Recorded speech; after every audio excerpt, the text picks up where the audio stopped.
Muy buenas, semana de Gran Premio, así que toca hacer el análisis de su circuito, en este caso pues el circuito internacional de Bahrein. Y en este vídeo concretamente vamos a ver los datos en general, vamos a analizar sus características principales, vamos a ver cómo debería ser más o menos un setup de un Fórmula 1 aquí para 2020, un poco aproximado como siempre, no tenemos tampoco demasiada información de los equipos, y luego vamos a prever un poco lo que podemos esperar de las estrategias de carrera. En el siguiente vídeo, como siempre, pues haremos un análisis del pilotaje para que sepas cómo se tiene que trazar cada una de las curvas de ese circuito. Así que nada, te recomiendo que te suscribas ya porque así verás este vídeo y luego no te perderás el siguiente y tendrás toda la información sobre este circuito internacional de Bahrein. Como digo, empezamos por las características ya sin perder tiempo, y un circuito que sí que podemos comparar con los del año pasado, sí que tenemos mucha más información por tenerlo el año pasado, y entonces podemos ver cómo su longitud está un poco por encima de la media de lo que sería un calendario del año 2019, ¿no? Que era un poco más normal, teníamos más circuitos, teníamos más disparidad, no como este año que ha sido tan extraño, entonces más vale compararlo con ese. Entonces ves que tiene una longitud que, bueno, no es una locura, no es excesiva, pero sí que está un poco por encima de la media, ¿no? Con esos 5,4 kilómetros. ¿Qué pasa? Que aunque está un poco por encima incluso de la media en lo que es longitud del circuito, tiene solamente 15 curvas, que ya sabes que aquí pues nos gusta hacer el ratio de curvas por kilómetro para tener aún más información sobre el circuito, y se nos queda en 2,77, que es muy poco, bastante por debajo de la media, porque como la longitud está un poco por encima y el número de curvas está bastante por debajo, pues entonces el ratio nos queda bastante inferior. Es decir, para la longitud que tiene el circuito tiene muy pocas curvas. Sí es verdad que tiene 6 a izquierda y 9 a derecha, que eso pues lo convierte en un circuito además un poco desequilibrado, pero bueno, también es verdad que hay curvas rápidas o media rápida para ambos lados, eso hace que el desgaste de los neumáticos a lo mejor no sea tan dispar, pero luego en cuanto a las curvas más lentas sí que son a derecha, hay alguna a izquierda, pero la mayoría de curvas lentas son a derecha, entonces eso sí que puede hacer que a lo mejor el neumático delantero izquierdo sufra mucho. Ya verás en el pilotaje todas las frenadas que hay y demás, pero si ahora nos metemos a analizar dónde está la primera de las curvas, nos damos cuenta que está a bastante distancia, un poquito más de 500 metros de la pole, y eso significa que van a tener mucho espacio para cogerse los bufos, para cambiar bastantes posiciones. Es decir, el que salga muy mal va a penalizar, y mucho, porque hay muchos metros para perder posiciones. Además, ya de paso lo menciono, es bastante importante tener el lado impar de la tabla, porque vas a salir por la zona más óptima, ¿no?, del trazado, donde vas a tener más agarre, y luego además es verdad que la primera curva es a derecha, pero luego tienes seguida la segunda curva a izquierda, y entonces a lo mejor pierdes el interior en la primera, pero en la segunda ya sí que tienes el interior y sales ya con la posición ganada, que luego viene la curva 3 también enlazada, pero eso ya se hace completamente a fondo sin problema. Entonces, pues para que entiendas un poquito, ¿no?, para que luego cuando llegue la salida de la carrera pues tengas esto en mente. Y para todas estas curvas pues hay que frenar en total unas 8 veces, a ver, depende mucho también de las características digamos que del momento, ¿no?, en el que estemos analizando. No es lo mismo una vuelta en clasificación que luego en una carrera con mucho tráfico y todo esto, pero unas 8 veces se frena en total. Y además 4 de esas, es decir, la mitad, son frenadas bastante fuertes, y además de todas estas frenadas fuertes, 3 son a derechas y la que es menos fuerte es a izquierda. O sea que para que entiendas ahí lo que mencionábamos de que aunque hay 6 curvas a un lado y 9 a otro, que eso puede que no afecte en cierta medida, pero en este caso sí, porque las más lentas y las frenadas más fuertes desembocan en una curva a derecha. Y además, como hay tantas frenadas, es decir que hay 8, que es un número bastante elevado, aunque puede parecer que hay pocas respecto a las 15 curvas que hay, pero bueno, para que si lo pones en contexto pues sí que son bastante frenadas, y los frenos sufren muchísimo. ¿Por qué? Pues porque hay 4 zonas en las que se pueden refrigerar, porque hay 4 rectas, pero esas rectas vienen de una frenada fuerte y terminan con una frenada también bastante fuerte. Entonces eso hace que, bueno, pues que sí es verdad que se pueden refrigerar un poquito los frenos, pero vienen de calentarse mucho y se vuelven a calentar mucho, y luego en la zona intermedia, sobre todo en el segundo sector, pues es de tocar mucho el freno, de ir como calentándolo poco a poco. Entonces eso hace que los frenos sufran muchísimo, porque además,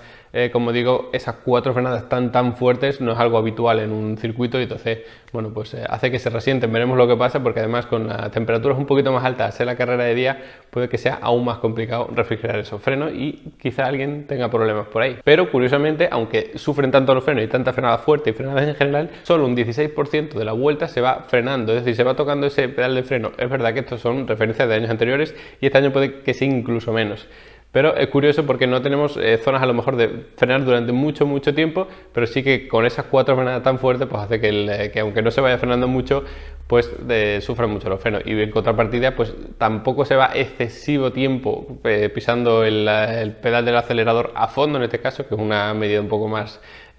digamos, interesante, ¿no? Cuánto tiempo va pisando el acelerador a fondo, no pisándolo en general. Y aquí, pues bueno, sí que está bastante cerca de la media, tampoco hay nada extraño, pero es curioso, ¿no? Como realmente si te fijas en el porcentaje de aceleración y freno, no es nada llamativo, pero si te fijas en lo complicado que es realmente para los frenos y lo que van a sufrir, pues sí que es bastante interesante. Así que nada, este es un poco el resumen de las características generales del circuito para que lo pongamos un poco en contexto. Y con ello, pues ya podemos pasar a intuir un poco cómo pueden ser los setups de los coches aquí. Para entenderlo, pues hay que tener en cuenta que la carga lateral es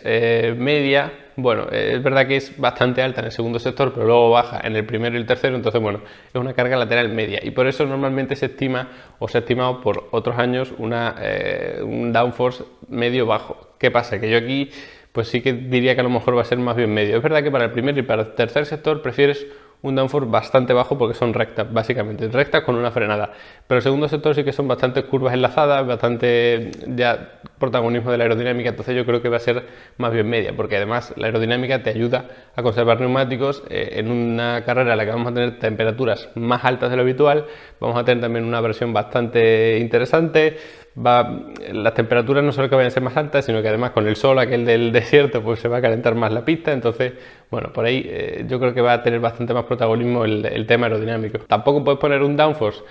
muy alto de ninguna manera, o sea, aquí decimos que puede ser medio, bajo o medio, pero alto no puede ser porque tiene 4 rectas y ahí va a perder muchísimo tiempo quien intente eso, así que tiene que ser o medio bajo en función sobre todo de la gestión de los neumáticos también. Luego, por otra parte, también penaliza mucho el subviraje y sobreviraje, que aquí ya entraría un poco más quizá el balance aerodinámico, pero sobre todo la configuración de las suspensiones, porque sobre todo a la salida de las curvas. La zona de la curva 1-2, las 5-6-7, las últimas dos curvas 14-15, ahí como tengas mucho subviraje a la salida, es decir, que cuando aprietes el acelerador el coche se vaya fuera de la curva, o sea, lo contrario a que tiende a enroscarse, vas a perder muchísimo tiempo porque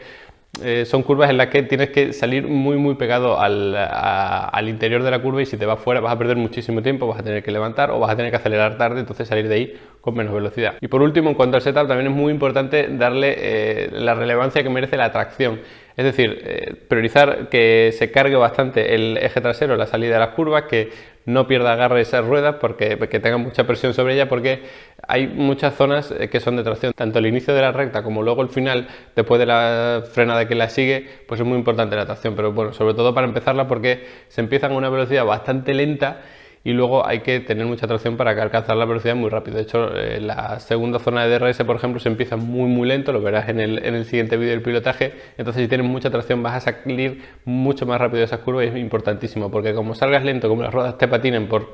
digamos, no tener la configuración adecuada o el coche incluso sea inestable a la salida de las curvas, vas a perder muchísimo tiempo. Y es un poco complicado en este sentido porque normalmente si tú tienes mucha estabilidad a la salida de la curva, puedes apretar el acelerador con más, digamos, confianza.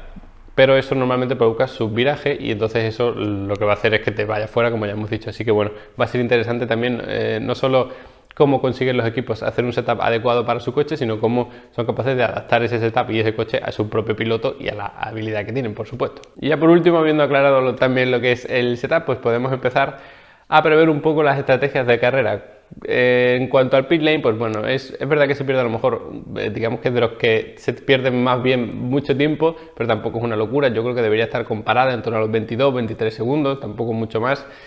Sí, tirando más a los 23 o incluso a que se vaya un poco a los 24. Los equipos que tarden a lo mejor más de 3 segundos en hacer el cambio de neumáticos, pues sí que se puede ir a los 23-24 segundos. Así que bueno, digamos que es un tiempo perdido bastante amplio. Además, ya sabes que se esperan unas temperaturas bastante altas, no solo porque es la carrera de día, sino que el hecho de ser de día, por supuesto, pues tienes el sol que además calienta más la pista, entonces bueno, las temperaturas van a ser bastante altas. Eso significa que la abrasión del asfalto, que ya de por sí es muy abrasivo, pues viene como un poco alentada, ¿no?, por esas altas temperaturas y que se degrade más todavía. El estrés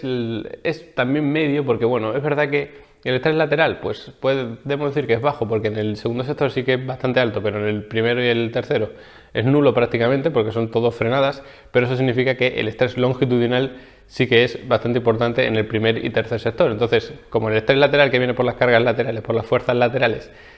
es medio bajo y el longitudinal es medio alto, pues bueno, podemos decir que el estrés es un nivel medio, ¿no?, aproximadamente. Entonces eso degrada mucho los neumáticos, por supuesto.